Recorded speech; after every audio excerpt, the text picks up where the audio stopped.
Pero ako nagulam ako ng ano, bulalo. Bulalo na puro taba. Taba at saka buto.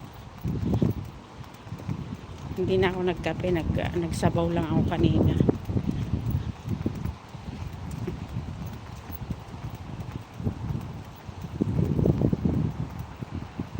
Ewan ko ba?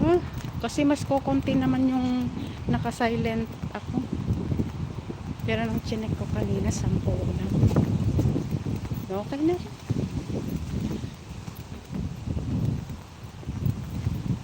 Makakaipon din.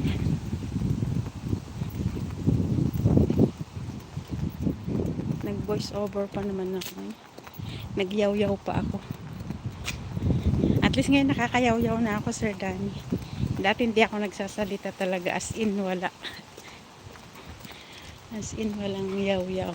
Puro SLS. Lapit na ako sa work ko. Ayun ang nilakad ko.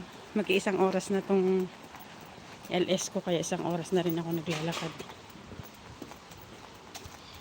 Patayin ko na lang siya, silent ko na lang pagdating sa trabaho ko. Tagal na LS. Ilang oras yun? 11. Naabuo ko yung 11.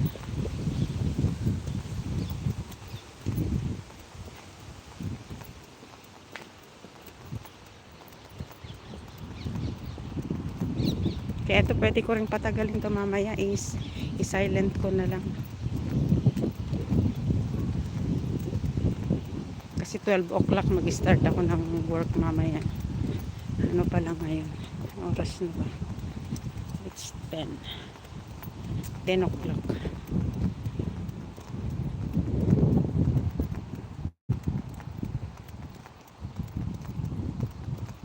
Mag-work ako ng 12.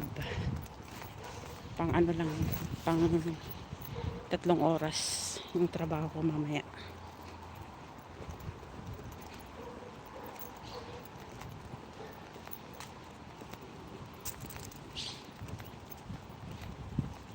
Ay, hindi. 12 to 4 pala. 4 na oras.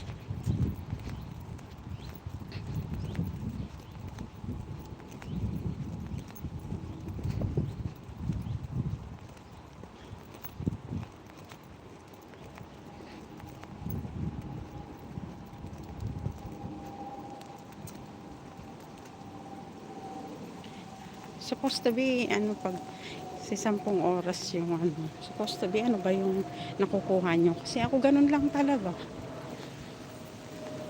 Yung 10 hours kung di ba sabi ko, 10 hours kong ginawa, 8.5 yung nabigay. Tapos yung kagabi, 10. Malapit na akong mag-1,000 sa WH ko, Sir Danny. Tsaga-tsaga lang. Malapit na siyang mag-1,000.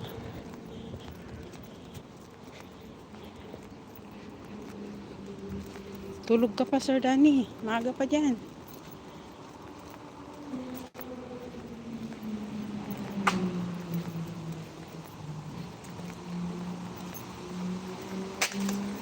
Tapos na ako sa highway. Ito naman ako ngayon sa malaliit na eskinita.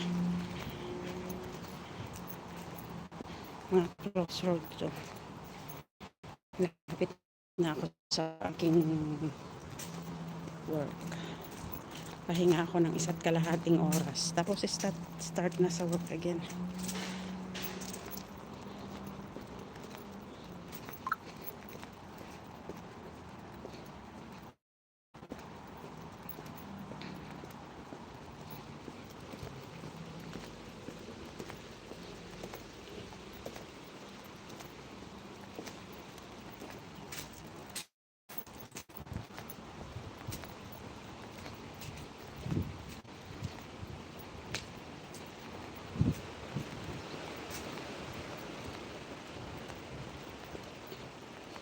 Minta ng tulak pa.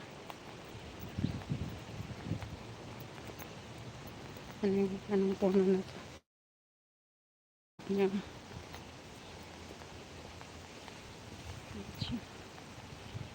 Gawin ko ng highlight. Maganda siya eh.